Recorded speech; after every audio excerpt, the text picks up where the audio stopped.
大家好，今日同大家分享個炒飯啊，牛肉炒飯啊，準備咗隔夜飯啦，大概2碗到。呢隻係新鮮嘅黃豆，係即係雪藏㗎啦，雪藏嗰啲黃豆，蒜子2粒，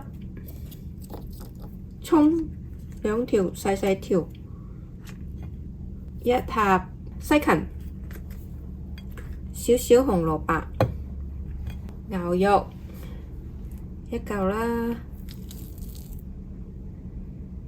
跟住我哋就嚟切開嗰啲配料先啦。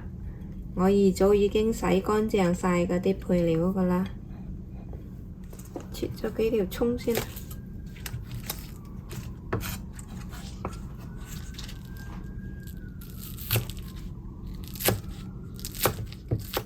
前邊比較闊身呢，我就切開2下。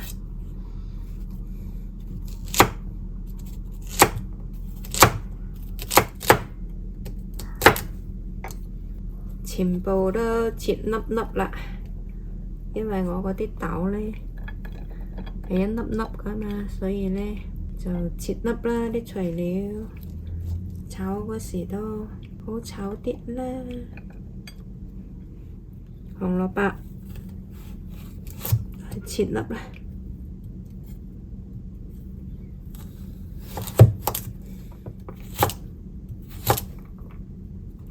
蒜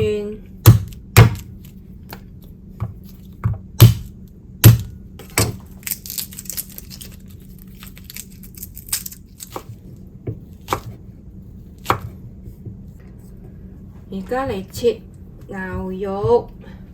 切牛肉呢，我係戴翻隻手套，因為我唔想嗰啲肉呢攝入嗰啲指甲嗰度。牛肉，大家依家睇到呢個係電紋啦，跟住呢，我哋就要打橫嚟切咯喎。咁樣呢啲肉就唔怕咁韌啊。呢個牛肉呢比較瘦，因為我買嗰時係呢，嗰度係寫住係籮柚肉啊，即係牛嘅籮柚嗰度嗰啲肉啊。OK， 牛肉啊切好啦，攞個碟仔過嚟裝起佢，跟住呢放少少鹽啦。等佢有啲底味先，少少鹽，撈勻佢。大家去餐館食係咪覺得佢啲牛肉又腍又好食呢？因為佢呢炒之前呢用啲生粉啊揦過晒佢嘅，咁樣呢炒嗰時呢又腍又軟又滑。不過呢喺屋企食呢，我多數係放隻雞蛋落去喎。嗱，依家呢我就放隻雞蛋落去，雞蛋嚟㗎呢隻。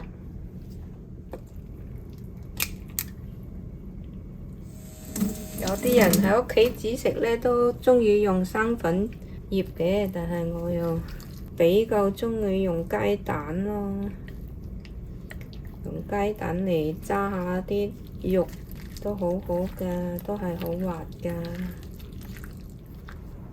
再加返少少黑胡椒粉，少少得啦。咁陣間炒起身呢就又香又滑啦。放喺度醃佢幾分鐘之後，我哋就開爐炒啊。好，醃住啲肉嗰時呢，嗰少少時間呢，我想煮下嗰啲配料先啊。煮一煮佢呢，陣間呢炒啊快啲，因為全部都係生㗎啦。我而家用少少嗰啲葱咧起個鑊，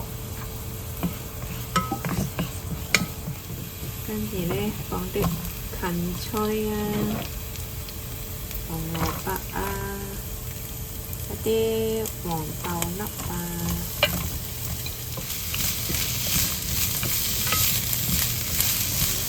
同樣都係放少少鹽，都係等佢有個底味喺度。炒完之後放少少水落去煮下佢。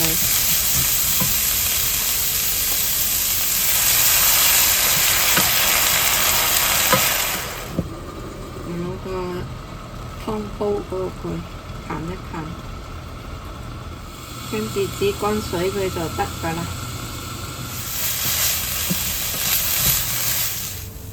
跟住咧放返落個碟嗰度，陣間攞嚟用。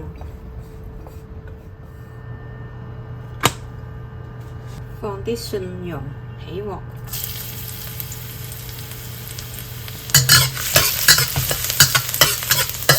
咁爆香佢，我哋就倒啲牛肉落去。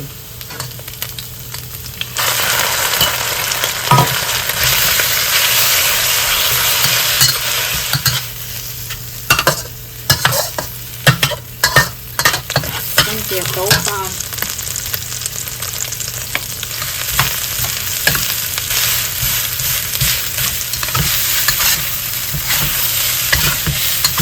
放返隻雞蛋落去，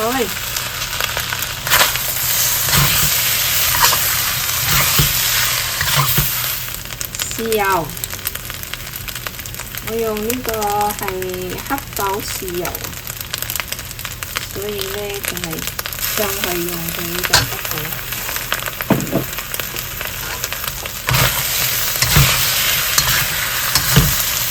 唔使用兩抽啦。跟住將啱先我哋煮好嗰啲配料咧倒埋落去，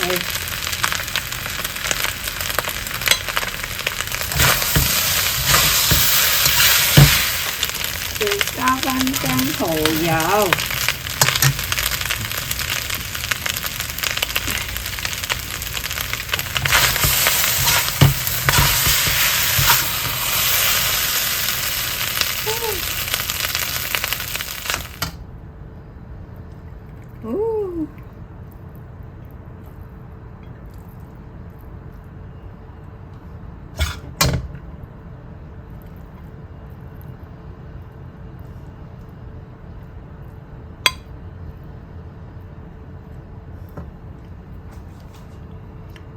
想食嘛？想食就諗自己炒返個啦。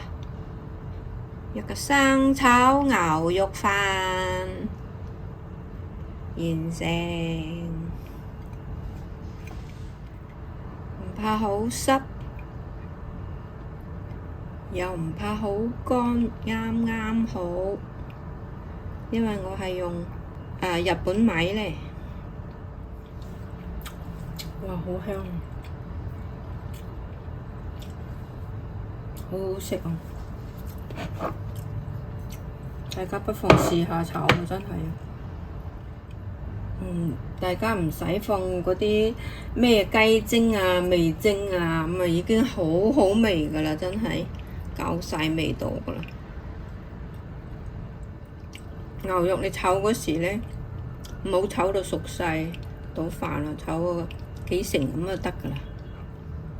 老人家炒咧最好用腰梅肉，比較腍身少少。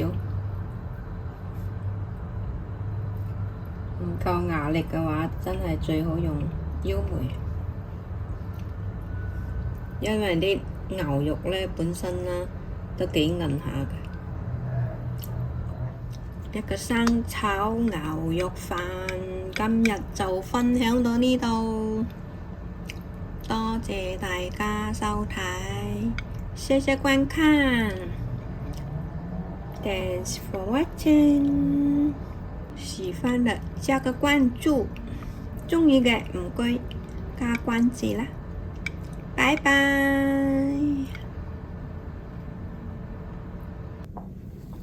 呢隻雞蛋係咪大好多呢？睇下，因為少嘢啊，我就用細細隻嘅蛋得㗎啦。